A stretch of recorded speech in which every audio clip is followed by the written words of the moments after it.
Caros irmãos, em mais um encontro nosso de estudos espíritas do Evangelho. O nosso tema hoje é o povo hebreu, o povo no qual Jesus nasceu e viveu aqui, né, há 2000 anos atrás, não é? Vamos conhecer um pouco a história desse povo, a sua origem. Era um povo asiático e da antiguidade. E era um povo que estava vivendo 2000 anos mais ou menos antes de Jesus. Que interessante a história, né?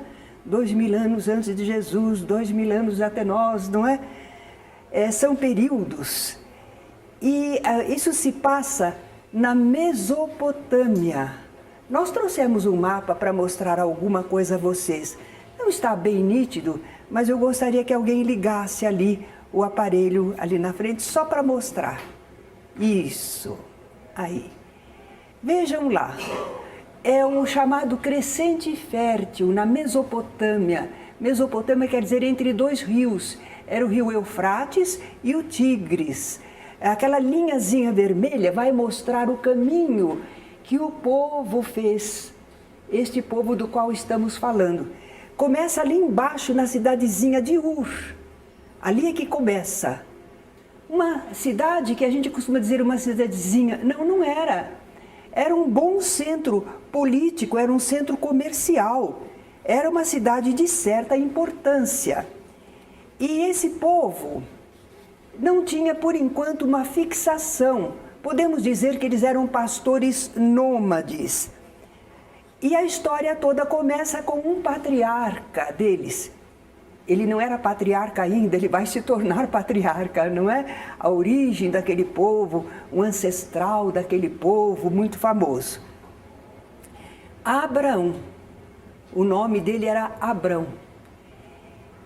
Havia aqueles povos todos ali ao redor, politeístas, que adoravam muitos deuses. Mas Abrão já devia ter uma ideia monoteísta de um Deus único, porque desse Deus é que ele recebeu uma revelação. Nós já vemos aí uma manifestação mediúnica. Ele recebeu uma informação. É daí que vem aquele pacto que eles fizeram, não é? Ele e sua família tinham sido escolhidos pelo Deus único para serem o seu povo. Olha a expressão, povo eleito. Eles foram eleitos pelo Senhor. Deviam adorar somente a Ele, cumprir fielmente os seus mandamentos, e eles não iam viver ali. Abrão deveria sair daquela cidade e procurar uma terra que lhe era prometida, onde ele e os seus descendentes viveriam felizes. Uma terra muito fértil foi prometida para eles. Aí então nós temos a outra expressão bem conhecida, terra prometida. E como ele ia ser pai de uma multidão, porque ele daria origem a um grande povo, então o nome dele não seria mais Abrão, mas Abraão. Olha que modificações para eles, os nomes eram muito importantes. Havia significado nos nomes, não é? Então Abrão partiu com sua família. Ele e sua família? Ele não tinha filhos. Então como é que é ele e sua família? Ele tinha parentes. E havia também agregados, servos. Porque naquele tempo as pessoas eram ainda como na época feudal, né? Alguém arregimentava um grupo ao seu redor. E ele começou a viagem, olha aquela linhazinha vermelha que vai subindo, ela chega lá no alto, aquela região é Padã Arã, ou só planície de Arã. Ele chegou até lá, mas claro que a terra prometida não era lá ainda. Mas ele ficou ali por algum tempo. Eles eram nômades. E o pessoal da região não estava gostando muito de ver aquela gente chegando. Porque era época de seca, eles não tinham muita água, o gado já tinha comido a plantação até o toco. Então eles chegavam, não era só gente, eles chegavam com seus animais, com seus rebanhos. Eles se movimentavam com todos os seus pertences, não é? Então os povos dali não foram muito favoráveis. E eles foram descendo. Aqui, quase no final, nós temos então ali a atual Palestina. A atual Palestina, ali naquela faixinha verde. Eles passaram por ali. Ah, mas ali era a terra prometida, era Canaã. A terra prometida era, mas eles ainda não sabiam. A verdade é que eles não podiam ficar por lá. De novo, aqueles povos, outros diziam, não, aqui já tem gente. Aqui não dá para sustentar todos nós. E eles desceram até aqui um pedacinho do Egito. Chegaram até porque no Egito havia água. Havia o rio Nilo, havia água, né? Mas eles precisaram depois voltar. Então aí voltaram e vão começar a se ajeitar em Canaã, apesar das dificuldades. Abrão teve 2 filhos. Nós dissemos que ele não tinha filhos antes, mas ele teve primeiramente um filho. Como a mulher dele parecia estéril, ele teve um filho com uma escrava, Agar. E ela lhe deu o filho Ismael, que é a origem dos ismaelitas, né, dos árabes. Mas depois Sara, a mulher dele, teve um filho.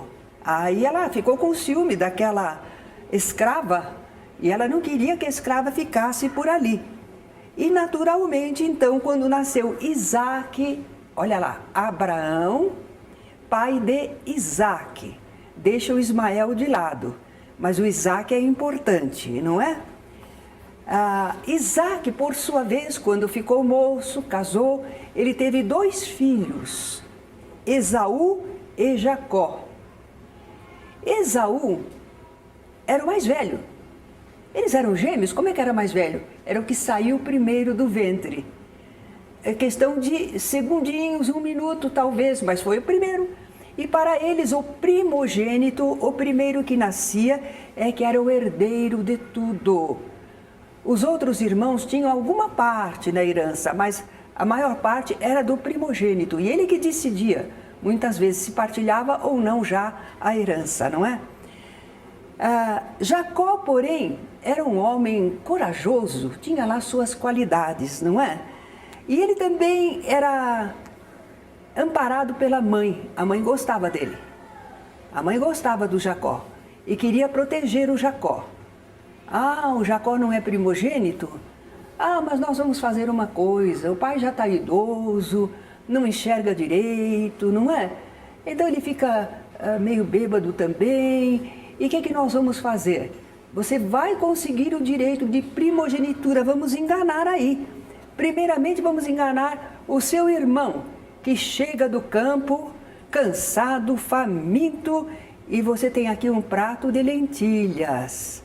E ele está faminto, ele quer comer o prato de lentilhas. E você diz, eu dou o prato de lentilhas se você me der o direito de primogenitura, vende para mim. E o irmão vendeu. Acho que depois se arrependeu, né? Mas na hora, faminto, preferiu comer, né? Agora, acontece que também o Esaú, ele era peludo, ele tinha cabelo revolto, crespo, ruivo. E o Jacó não. Mas a mãe pegou uma pele de bicho, colocou na cabeça do Jacó, para que quando o pai apalpasse, meu filho, né? Porque tinha que dar a bênção de primogênito também, né? Então que ele achasse que era o filho dele preferido, primogênito, Esaú. E assim aconteceu. Quer dizer que por tramóias, Jacó teve o direito de primogenitura. Não se assustem não, porque se a gente ler a Bíblia, aquele povo vivia de artifícios, de artimanhas, de traições, de mentiras, não é? Eles falavam muito em Deus, mas não agiam sempre tão correto, não, quando eram os seus interesses, não é? Bom, agora, Jacó, eu disse que ele tinha valores. Por exemplo, certa ocasião, ele se defrontou com alguém que impedia o seu caminho e começou a lutar com essa pessoa.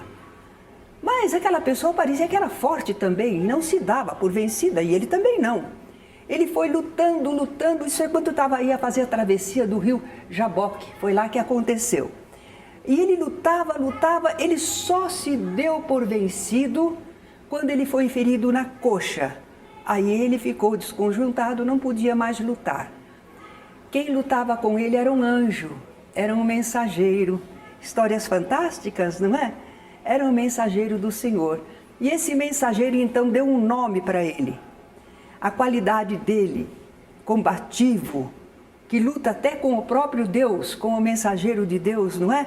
Então deu o nome a ele de Israel. El geralmente tem referência com Deus, certo? El é uma terminação que fala de Deus. Israel, que seria o que luta com Deus, o combativo. Ah? E é uma característica desse povo, não é? Eles lutam, insistem, são combativos, né? Pode ter razão ou não, mas são combativos. Bem, esse Jacó, que era filho de Abraão, que obteve o direito de primogenitura por artifício e que é chamado agora Israel, ele teve 12 filhos. 12 filhos. Rúben, Simeão, Levi, Judá, Dan, Neftali, Gade, Aser, Issacar, Zabulon, José e Benjamim. 12 filhos, homens, não é? Mais tarde, esse povo, os hebreus, quando eles se referiam a si mesmos, eles não falavam propriamente hebreus, eles diziam israelitas, porque todos eles vão descender de Israel. É desse Israel que teve 12 filhos que vai descender todo o povo, não é? Eles falavam também o povo de Israel, ou simplesmente Israel. Ouve, ó Israel, o Senhor teu Deus, quer dizer, ouve, ó povo israelita, não é?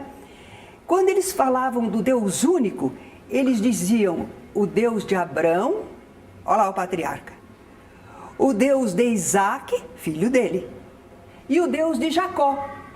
Eram os 3 patriarcas importantes de onde eles provinham.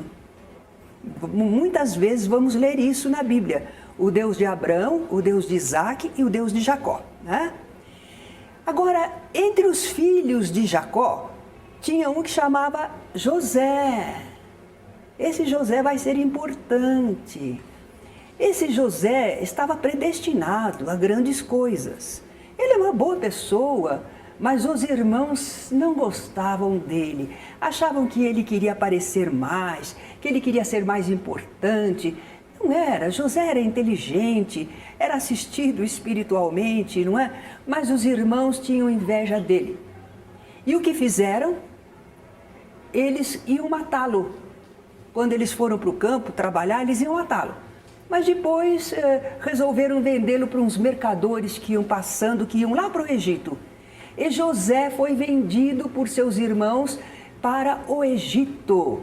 Esse José vai ser importante, hein? Porque lá no Egito não dá para contar todas as coisas, não é? Mas ele sabia interpretar sonhos, os avisos espirituais através de sonho. E ele decifra um sonho do faraó. E quando ele decifra o sonho do faraó, e é uma verdade, dizendo que ia haver no Egito uma época de grande fartura, 7 anos de fartura, mas depois viriam 7 anos de vacas magras. Por isso que o povo fala vacas magras, não é? E que então aquele faraó deveria guardar a colheita, não desperdiçar tudo na fartura, porque eles iriam precisar nos 7 anos de escassez de alimentos, não é? E o faraó gostou da orientação e fez assim como esse José ensinara. E o José passou a ser o braço direito do faraó, assumiu uma importância no reino egípcio, não é? E é claro que depois ele conseguiu trazer a sua família, os 11 irmãos, o pai, a mãe, não é? As agregadas ele conseguiu trazer para o Egito e foram bem recebidos, porque eram os parentes de José, o braço direito do faraó, não é? E ali então no Egito, esse povo progrediu muito, eles se multiplicaram, porque eles seguiam aquela lei, crescei e multiplicai-vos. Então, as mulheres em época fértil e idade de terem filhos não podiam ficar sem ter filhos, não é? Havia até aquela lei que se a mulher morresse, se o marido morresse e a mulher não teve filhos, ela tinha direito de casar com o irmão do marido para suscitar filhos, para formar um grande povo, não é? Então eles progrediram muito, se multiplicaram, mas sabe como é? O faraó não era eterno, morreu. E o próprio José também vem a morrer. E agora? O Egito se vê com aquele pessoal todo, muita gente. O Brasil é acolhedor, não é? Mas se não tivéssemos assim, nesta época, fatores que ajudam a diluir e mesclam bem as pessoas, porque os israelitas não se mesclavam não, hein? Eles eram um povo eleito, um povo escolhido. Eles não se misturavam com outros povos. Agora imagine uma colônia, por exemplo, de uma outra raça dentro do Brasil, crescendo, crescendo, crescendo, e os brasileiros, cuidado, esse pessoal está aí, hein? De repente tomam o nosso país, não é? Foi por isso que então os egípcios começaram a ver os israelitas como um povo estrangeiro e perigoso dentro do Egito. Mas não queriam deixá-los também ir embora, não queriam mandar embora. Por que não? Mão de obra, boa e barata. Porque eles eram quase como escravos, eles se sentiam escravos. Não era propriamente escravo, mas eles não tinham todos os direitos que um egípcio tinha, né? Tinham certas limitações. Por exemplo, aquela lei para controlar a natalidade dos israelitas, eles baixaram um decreto. O primeiro filho, homem, que nascesse numa família de israelitas, após aquele decreto, teria que ser morto. Era para dizer, não tenham filhos, certo? Mas, como controlar um povo que queria obedecer ao crescer e multiplicai-vos, não é? Então, houve uma família que teve um filho. Ele já tinha um filho, mas antes da lei, tudo bem. Mas agora nasceu outro menino. Ele vai ser morto. A família não quer. A mãe põe o menino numa cestinha, diz para uma irmã do menino, mais velhinha, levar a cestinha no rio Nilo, lá perto onde a princesa egípcia se banhava. Claro que a princesa viu o cestinho, pediu para que trouxessem. Era uma criança bonita, ela gostou e ela criou aquela criança no palácio como se fosse seu filho, com toda a orientação, educação, todos os mimos de um egípcio, mas ele era um israelita. Ela deu a ele o nome de Moisés, que queria dizer salvo das águas. Esse nome, Moisés, significava salvo das águas. Agora, esse mito de uma criança que é colocada numa cestinha, que é salva de ser morta, isso existe entre os hindus, entre vários povos. É um mito muito antigo, não é? Bem, afinal de contas, então, Moisés, criado no palácio do faraó, sabia que era israelita. Não foi possível esconder, né? Todo mundo sabia que ele veio no cestinho, era um israelita. Então, quando adulto, ele viu um soldado egípcio maltratar um israelita.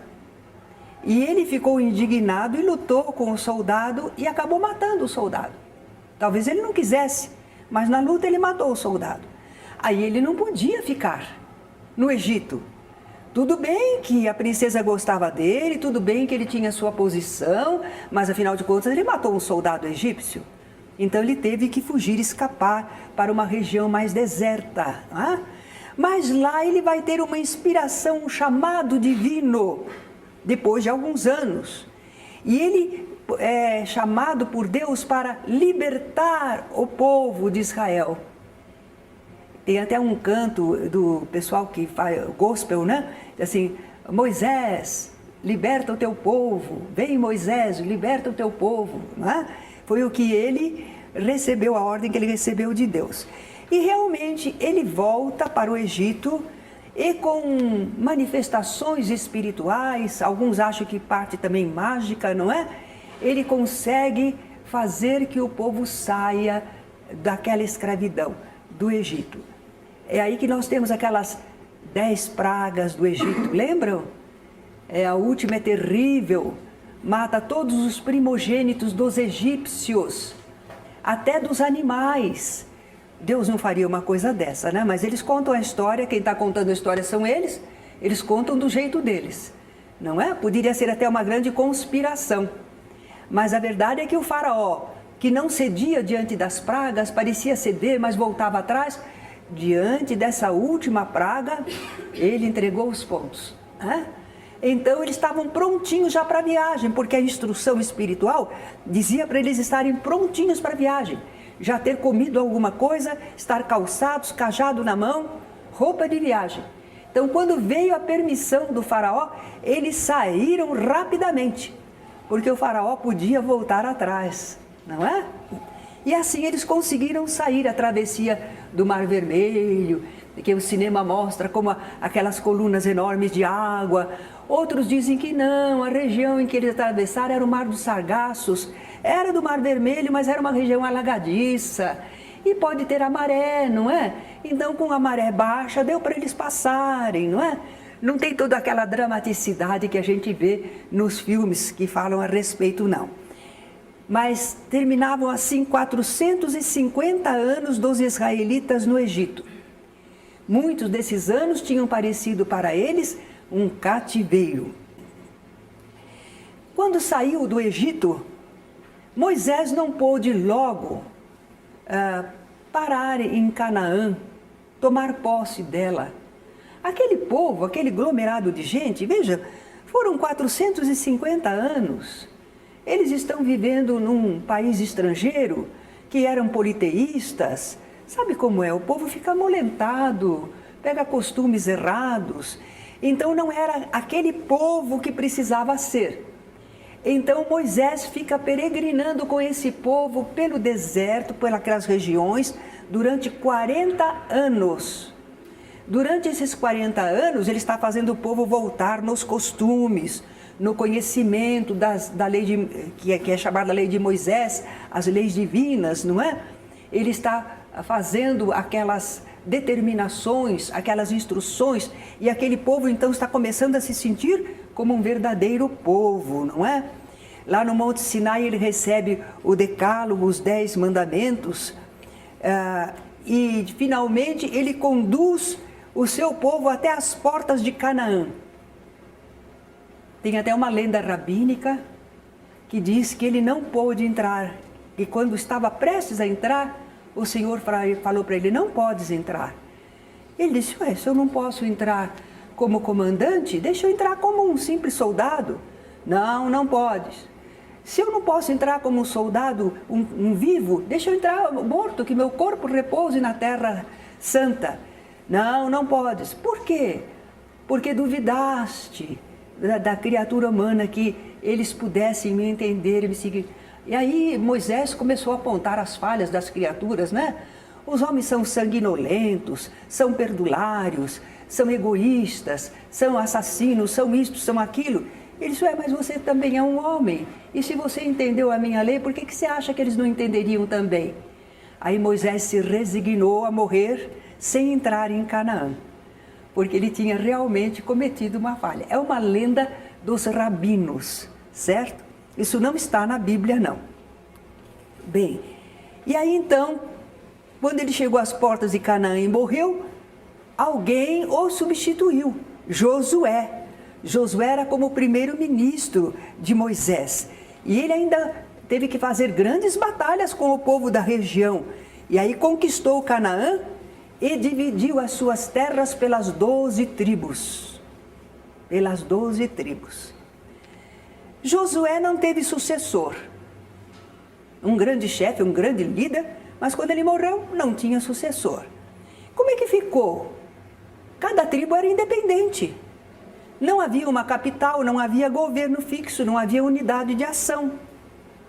Só em caso de perigo de adversários de fora, aí a tribo se unia para enfrentar. E às vezes 2, 3 tribos se uniam para se defenderem, não é? Eles aí apelavam para Deus e Deus os protegia, assim eles achavam, não é? Surgiram nessa ocasião uns líderes ou chefes especiais chamados juízes. Eles achavam que era aquele que procede com justiça. Deus fazia suscitar naquela tribo ou nas tribos alguém que se destacava e assumia a liderança. E não era só homem não, poderia ser mulher, certo? Havia mulheres que também foram juízes, lideraram o povo nessas ocasiões. Agora aquele povo está sem rei, os outros povos possuem um rei. E os israelitas então começaram a pedir, nós queremos um rei, nós queremos um rei, nós também queremos um rei. E Samuel era um profeta, era um porta-voz, era um médium, era um mensageiro do Senhor. E esse Samuel tinha grande autoridade moral sobre o povo. Ele atendeu, ele ouviu uma informação divina, uma inspiração que podia sagrar alguém que já estava preparado para ser rei. E ele sagrou então Saul. Saul foi o primeiro rei de Israel, o primeiro rei daquele povo, Saul. A história dele é muito bonita, tem os livros de reis que contam a história. Não dá para a gente contar tudo, é muito longo, aqui é um resumo, não é? Saul não cumpriu direito as leis divinas e morreu numa grande batalha, ele e seus filhos. Lembra aquele Saul que mandou chamar a pitonisa em Endor para saber? Ele tinha proibido, estava tudo proibido, né, desde o tempo de Moisés. Mas ele queria saber se ele ia morrer ou não, qual era a sorte dele, como é que estava espiritualmente. Então ele procurou uma pitonisa, uma mulher com espírito de adivinhação, não é? Tem esse episódio, mas ela deu a triste notícia. Ela intermediou Samuel, que já era espírito, já tinha morrido, estava no plano espiritual. Ela intermediou Samuel, que deu a triste notícia para Saul. Como ele não obedecer às leis divinas, ele e os filhos dele morreriam naquela batalha. E de fato, Saul morreu. Mas ficou então quem? Um sucessor dele que foi Davi. Não era filho dele, mas foi o sucessor. Davi, aquele pastorzinho que matou o gigante Golias com a sua funda, aquelas pedras, não é? O padre Vieira diz que é um modo bonito de contar a história, né? Não é verdade, mas ele diz assim que as pedras que Davi lançou e mataram o gigante Golias eram 5 verdades duras. Então não eram pedra a pedra, seriam 5 verdades que derrotaram a ele. É um modo lindo, né, do padre Vieira fazer uma comparação, tirar algum ensinamento, né, daqueles episódios. Então, Davi foi o segundo rei. Aí o filho dele, Salomão, se tornou o terceiro rei e foi muito famoso por sua sabedoria e por suas realizações. Todos nós sabemos, não é? Salomão, a glória do reino de Salomão. Mas o filho de Salomão não conseguiu manter a unidade do reino. As tribos se desentenderam e se dividiram formando 2 grupos, que eles chamaram de reinos. Reino de Israel, as 10 tribos do norte, fizeram a capital em Samaria. Esse reino teve 19 reis, durou 242 anos. E o outro reino, o reino de Judá, olha a importância, daí que veio os judeus. Reino de Judá era composto de só 2 tribos, a tribo de Judá e de Benjamim. Benjamim era mais novinho de todos, né? A capital foi em Jerusalém. Teve 20 reis e o outro reino durou 242 anos, eles duraram 132 anos mais do que isso. Mesmo assim, também acabaram dominados.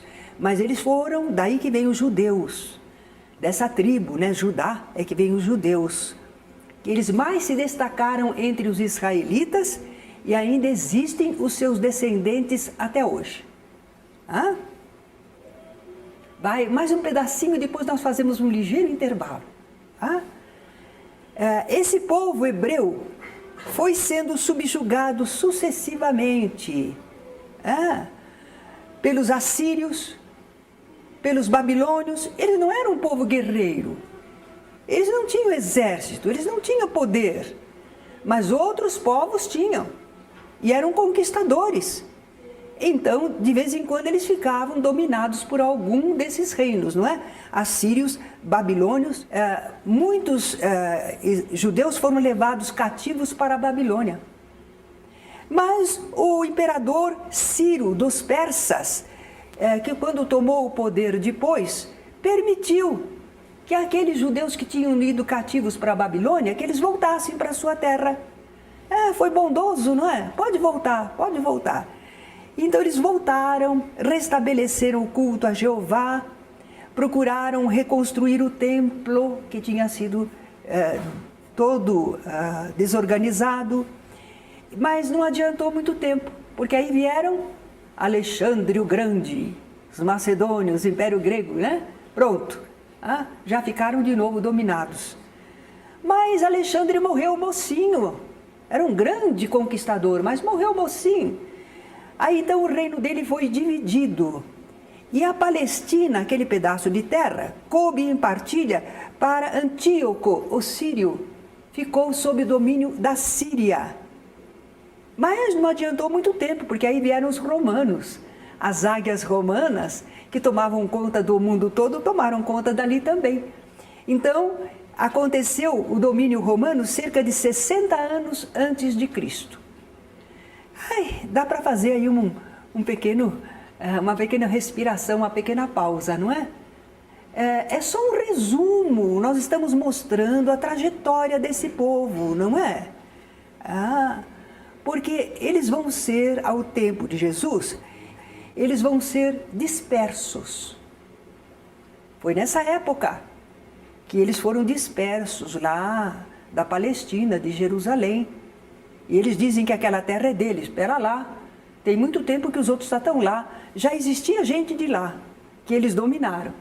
E continuou existindo gente lá. Agora, no ano 2000, eles voltam e dizem que a terra é deles? E o uso capião dos outros? Certo?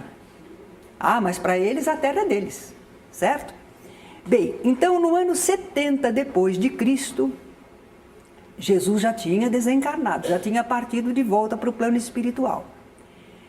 Mas houve tentativa de sublevação do pessoal israelita contra Roma. Imagine, lutar contra Roma, né?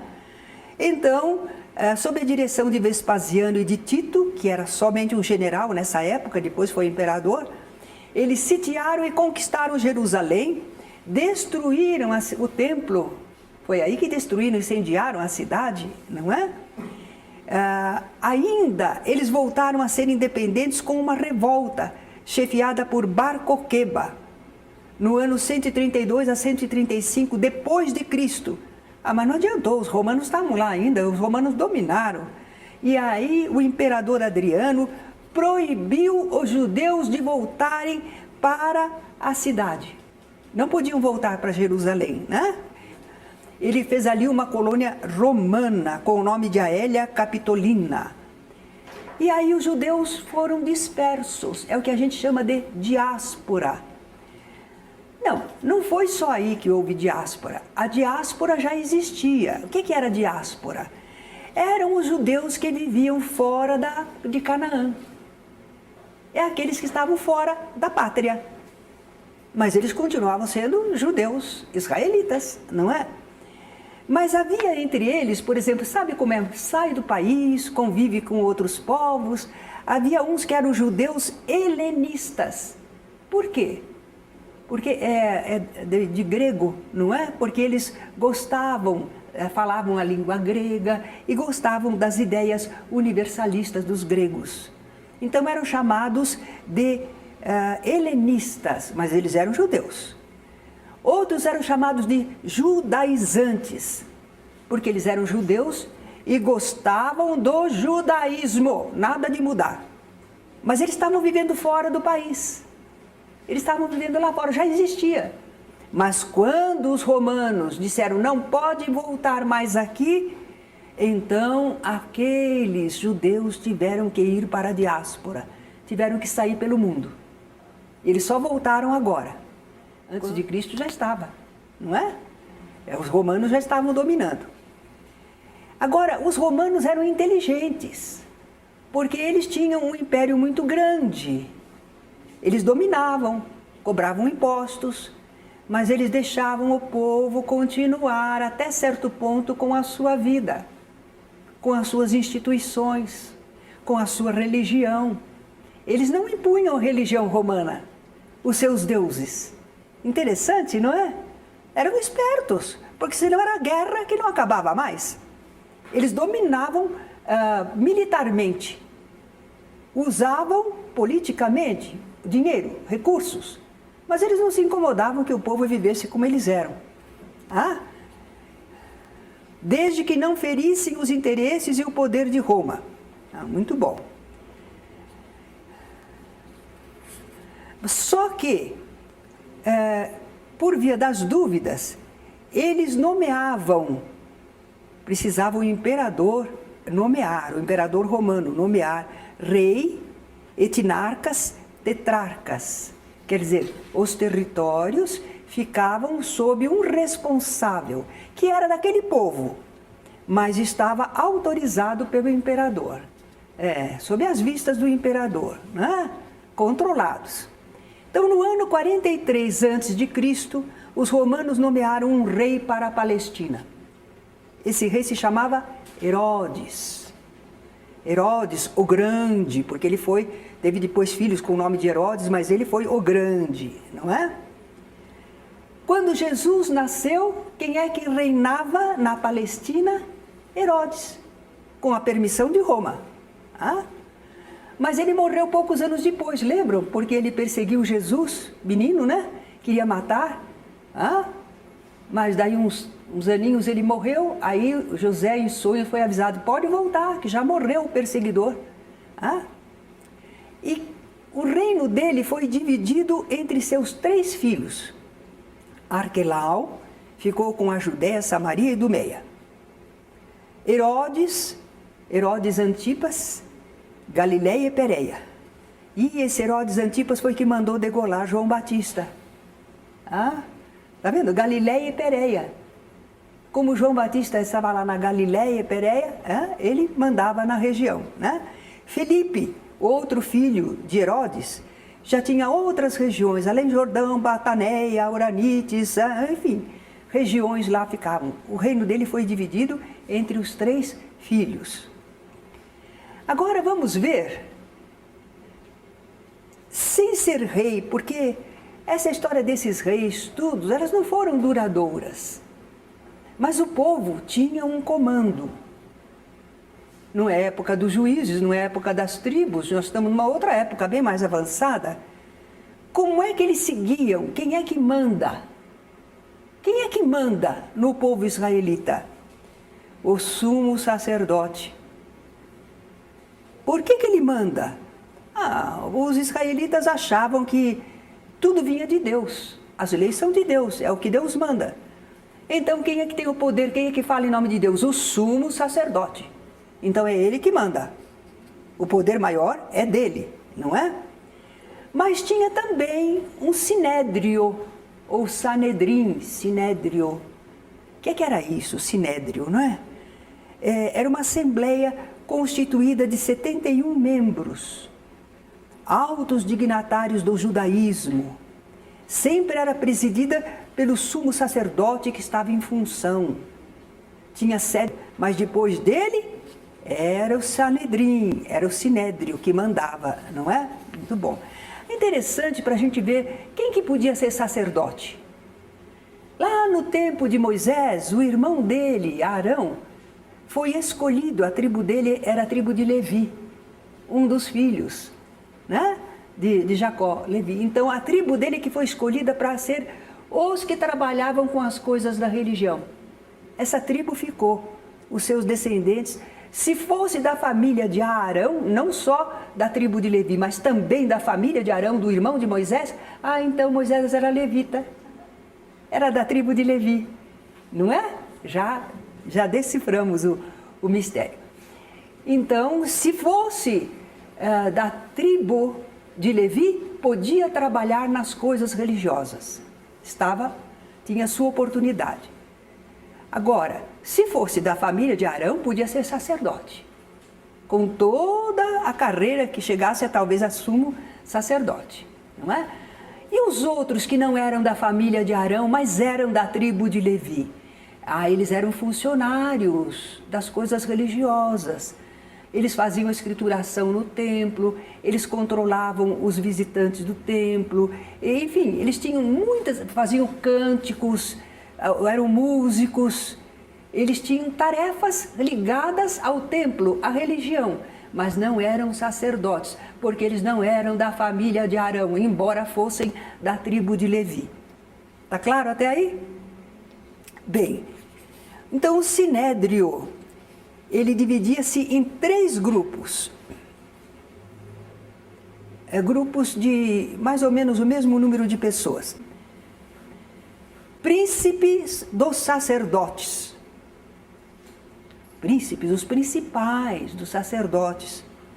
Porque havia sumos sacerdotes que não estavam mais em função. Mas quem foi rei sempre tem majestade, não é? Os senadores deixam de ser senador, mas têm umas tantas regalias, não tem?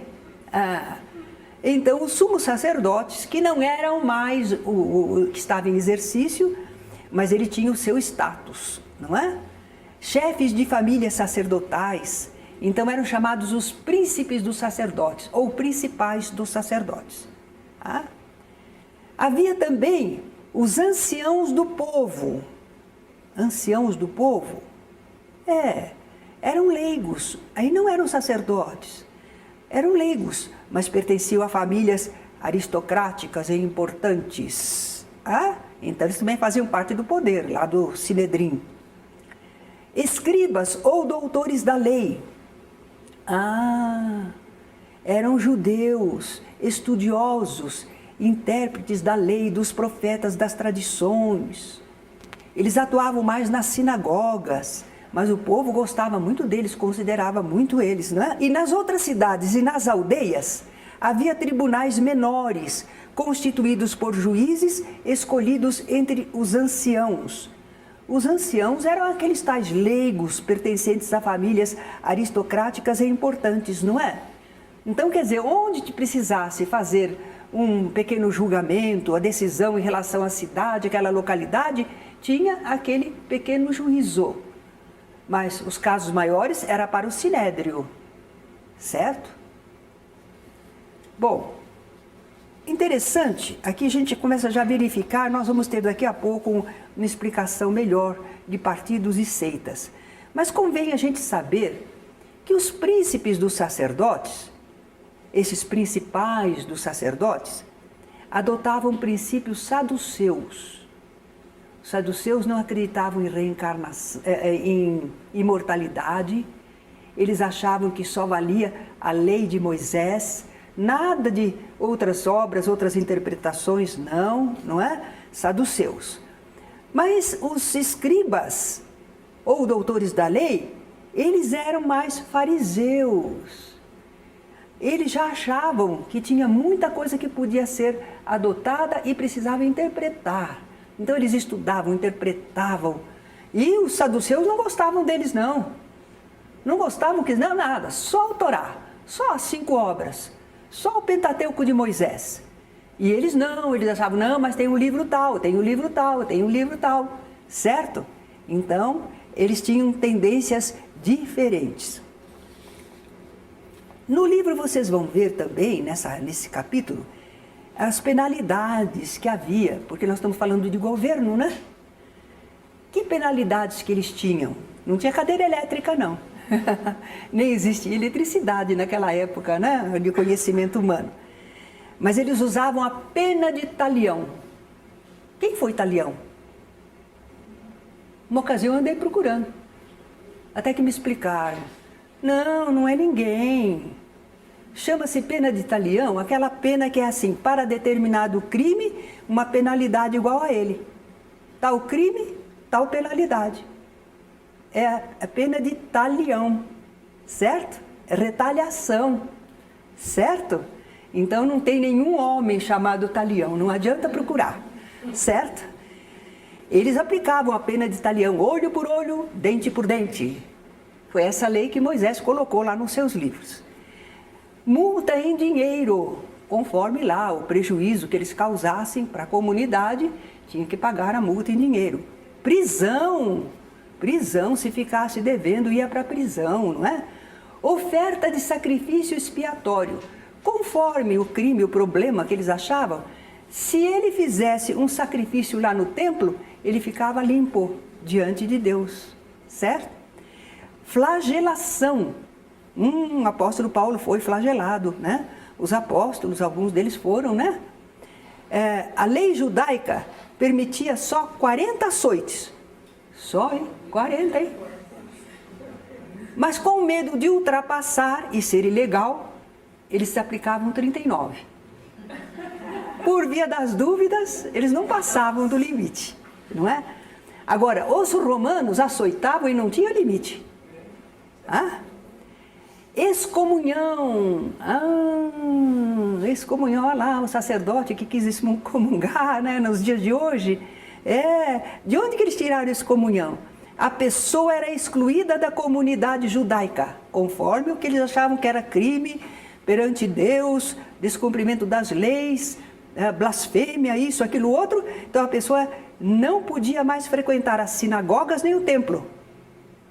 Eles primeiro faziam várias advertências, depois eles excomungavam. Quer dizer que a pessoa ficava bem avisada antes. E a pena de morte? O que existia era por lapidação. Lapidação é jogar pedra. Matar jogando pedra. Ué, o Estevão não foi morto assim?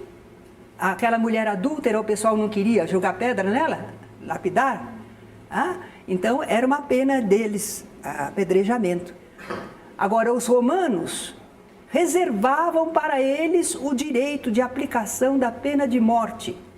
Não nesses casinhos que eram religiosos, que eram, mas se fossem casos que feriam os interesses romanos, não é?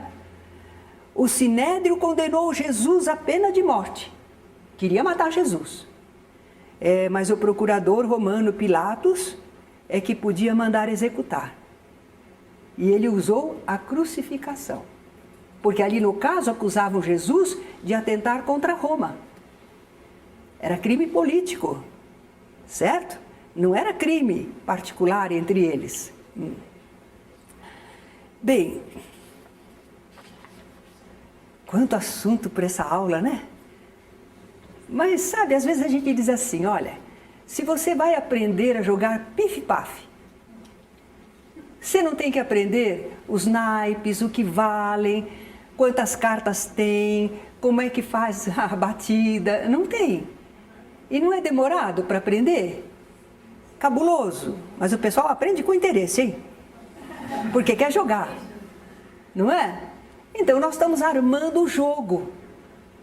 Nós estamos dando as coordenadas para depois a gente poder jogar um jogo de ler a Bíblia e entender. Agora vamos ver seitas e partidos. É interessante porque Jesus vai se defrontar com esse pessoal, essas seitas e esses partidos. Então nós vamos ver quem são eles. Porque entre nós aqui no nosso povo, talvez a gente não distingua esses grupos, não é? Que grupos? Nós temos quando muito partidos políticos que o povo não liga muito para eles, não é? A gente nem sabe às vezes em quem votou, de que partido era. Então, nós não temos essa, mas para eles eram importantes. Eles se dividiam em partidos e seitas. Durante a dominação dos sírios, isso foi antes de Jesus, 197 a 142 a.C., foi nessa época que se formaram diversos partidos ou seitas e se mantiveram ativos até 70 depois de Cristo. Quer dizer que essas seitas existiam ao tempo de Jesus, mas eram antigas. Não se formaram ao tempo de Jesus, já existiam. Eram todos partidos de orientação religiosa, claro, porque toda a discussão dos israelitas era em relação ao cumprimento das leis divinas e o povo de Deus e o povo eleito, está certo ou não está. Eles não tinham outros interesses em relação ao mundo. Eles não debatiam ciência, eles não debatiam filosofia, eles debatiam a lei divina. E cada um entendia de um jeito, não é? Então, sob a dominação romana, a sociedade judaica se dividiu em diversos tipos de reação, sempre através desses partidos ou seitas. Vai desde a colaboração com o inimigo, com o romano dominador, ou aceitação, ou revolta. Então, havia diversas atitudes. Saduceus. Lembram que nós falamos que os sumos sacerdotes geralmente eram os saduceus? Grupo formado pelos aristocratas, os anciãos, grandes proprietários de terra, membros da elite sacerdotal. Tinham o poder nas mãos, controlavam a administração de justiça no Tribunal Supremo Sinédrio. Eram intransigentes com o povo, bravos. E viviam muito preocupados com a ordem pública. Eles eram patriotas, mas estavam dominados. E eles queriam colaborar com o dominador para não perder o poder. Se eles não colaborassem com os romanos, eles perdiam o poder. O romano destituía eles. Então eles são patriotas, mas não enfrentam Roma, certo? Para não perderem seus cargos e privilégios. No aspecto religioso, lembram dos fariseus? Os fariseus achavam que podia ter outros livros interessantes, e eles, os saduceus, não só as 5 obras. Então aqui eles se opunham aos fariseus. Não aceitavam nenhuma tradição oral. E da lei escrita eles só admitiam o Pentateuco. Qualquer coisa que parecesse assim um desenvolvimento posterior da lei, eles não gostavam. Eram aqueles bem intransigentes, né? Ficavam fechados nas 5 obras básicas. Não aceitavam a existência de espíritos, vida além túmulo, nem ressurreição dos mortos. É um saduceu que vai propor para Jesus, uma mulher casou, mas não teve filhos, morreu o marido, aí veio o outro também, 7 irmãos, ela casou com todos. No final de qual dos 7 ela vai ser esposa? Porque eles queriam dizer assim, se a vida continua, de qual dos 7 ela vai ser esposa? E aí Jesus responde, não, vocês não sabem como as coisas são, né, espiritualmente, porque no céu eles são como os mensageiros, que não se casam nem se dão em casamento. Foram os saduceus que fizeram essa pergunta por isso. Eles pensavam que Jesus ia ficar sem resposta. Eles é que eram tacanhos no seu conhecimento, não é? Eles acreditavam no reinado do Messias, que viria o Messias Salvador, eles acreditavam. Mas eles não se preocupavam muito com isso, não. Eles gostariam de ter influência religiosa sobre o povo, mas era pouca. Só porque eles mandavam no templo. Mas, em verdade, na vida do povo, no pensar do povo, eles não interferiam muito, não. Porque o povo gostava mais dos fariseus. Porque os fariseus explicavam as leis, faziam aplicação. O que está na lei é isto, está escrito assim, porque é isto, assim, assim, é assim que devemos proceder. Então o povo gostava mais das explicações dos fariseus, né? Agora, os fariseu queria dizer separado, apartado. Porque eles se separaram, eles se apartaram desde o tempo dos sírios, quando os sírios dominaram, eles se puseram de parte, sempre hostis para com os dominadores. Hostis, mas eles não usavam resistência pela força. Eles não brigavam, mas eles eram hostis. Os saduceus não, os saduceus, eles queriam os benefícios, então eles até colaboravam, não é? Mas os fariseus não. Eles são os invasores, eles são os maus. Nós não brigamos com eles, nós não temos poder para isso, mas nós não gostamos deles e não ajudamos. Era um partido numeroso, cerca de 6.000 homens. Mas também a parte de sacerdotes, de a tribo tinha 24 mil homens. Claro que não estavam todos lá no templo. Eles faziam rodízio, porque não dava para sempre estarem todos lá. Então eles moravam em regiões diferentes e tinham um turno. Eles faziam um revezamento, né? Mas eram 24 mil. Dos sacerdotes, a tribo era muito grande. Cerca de 6 mil homens eram os fariseus. Qual era a profissão deles? Eles vinham de todas as camadas sociais, principalmente artesãos e pequenos comerciantes. E aquele clero pobre, os sacerdotes pobres, que não tinham muito acesso, também estavam se turmando com o pessoal dos fariseus, não é? De início, eles queriam preservar a lei mosaica de influências estrangeiras deturpadoras. Conheciam muito a Torá, os Pentateuco, e diziam praticá-la melhor. Lembram que os fariseus eram aqueles que diziam que cumpriam a lei. Eu dou a 10ª parte de tudo quanto ganho. Eles selecionavam a obrigação que eles tinham de pagar alguma coisa por verduras, por animais, sacrifícios, tudo. Eles faziam questão de dizer que eles eram corretíssimos, cumpriam a lei.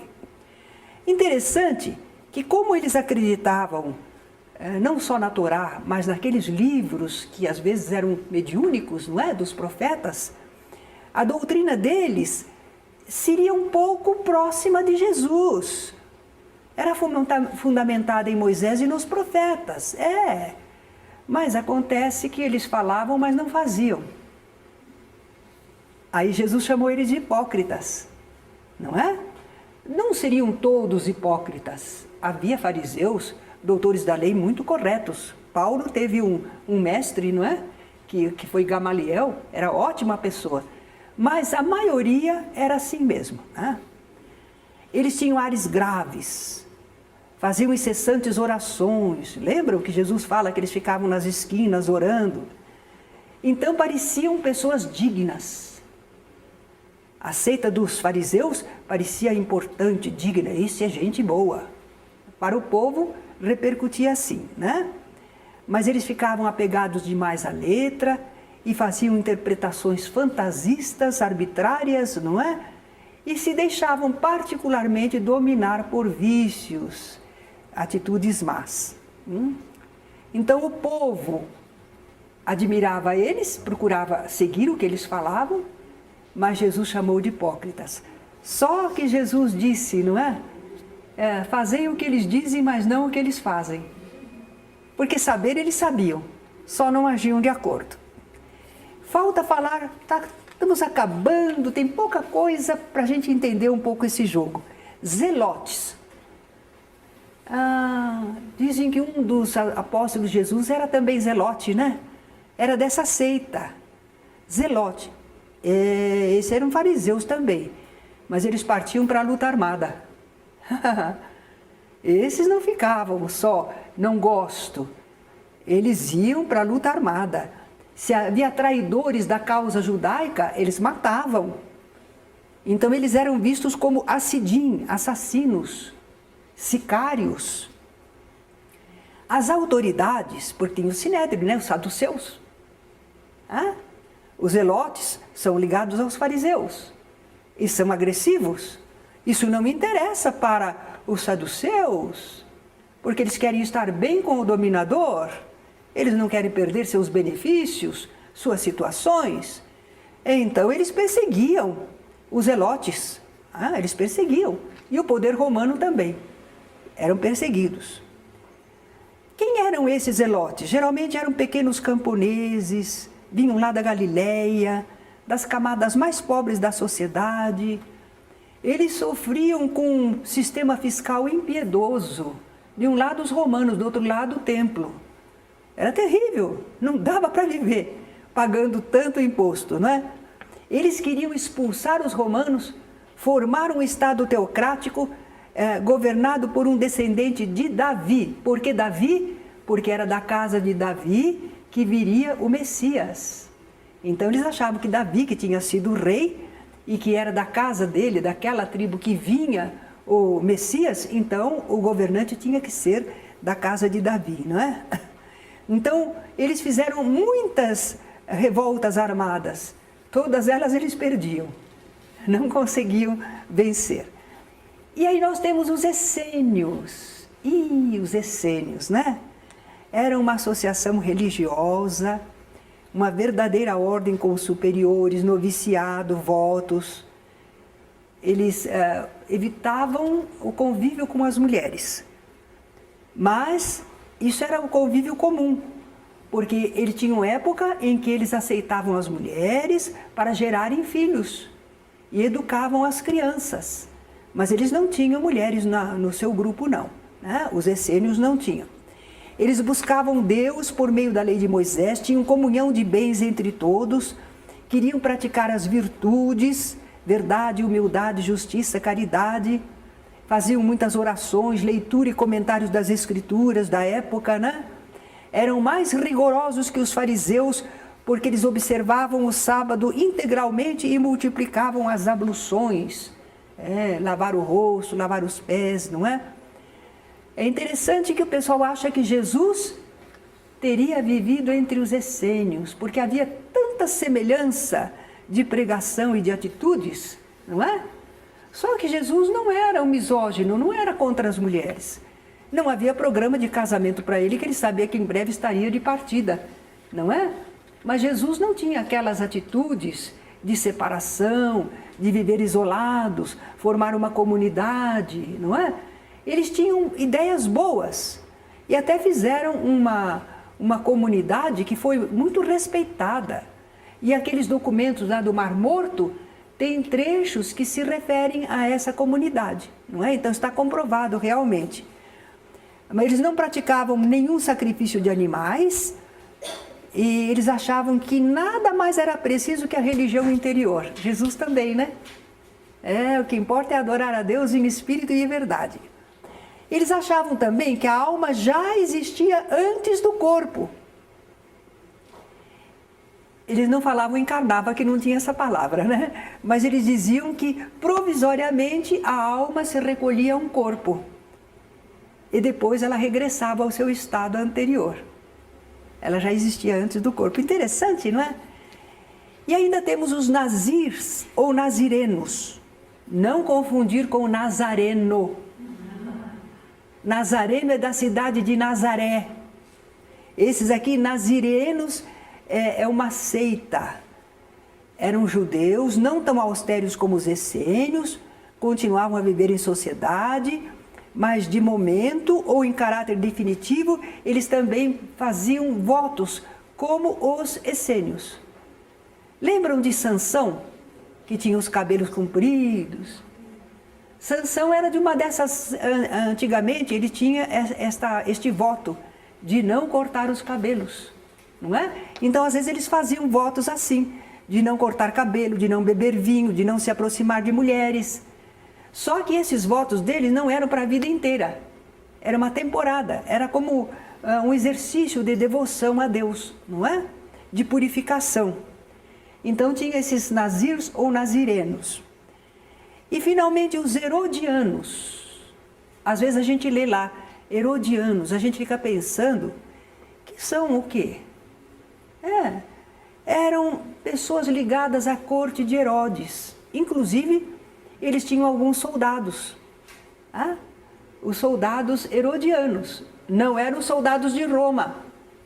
Eram soldados daquele pessoal interno, não é? Da família real. Herodes e sua família. Então eles queriam manter o seu prestígio, restabelecer a Palestina, né? Então os herodianos, apesar de quererem predominar, eles colaboravam para que os judeus continuassem dependentes dos romanos. Eles queriam ter poder, mas não era para todo mundo. Então eles estavam de acordo com os romanos. Da família de Herodes, era dos saduceus, gente bem colocada na vida, né? Eles não gostavam de ver os saduceus serem amigos dos romanos. Por quê? Porque eles queriam ficar só eles, né? E os saduceus também se faziam amigos, né? Eles também não gostavam dos fariseus, porque os fariseus esperavam o Messias, eles não queriam saber de Messias coisa nenhuma. Né? Eles eram fortes opositores dos zelotas, porque eles achavam que eram agitadores políticos, isso não interessava para eles. Tá? Então, como a gente vê, esses partidos ou seitas eram divergentes entre si. Mas quando os seus interesses eram semelhantes, eles se uniam. Assim eles fizeram em relação a Jesus. Eles tinham suas inimizades, diferenças, mas em relação a Jesus todos se uniram. Curioso, né? Os interesses. Jesus não estava de acordo com nenhum daqueles interesses. Os interesses eram espirituais, eram outros. Era uma proposta diferente, não agradava a nenhum deles.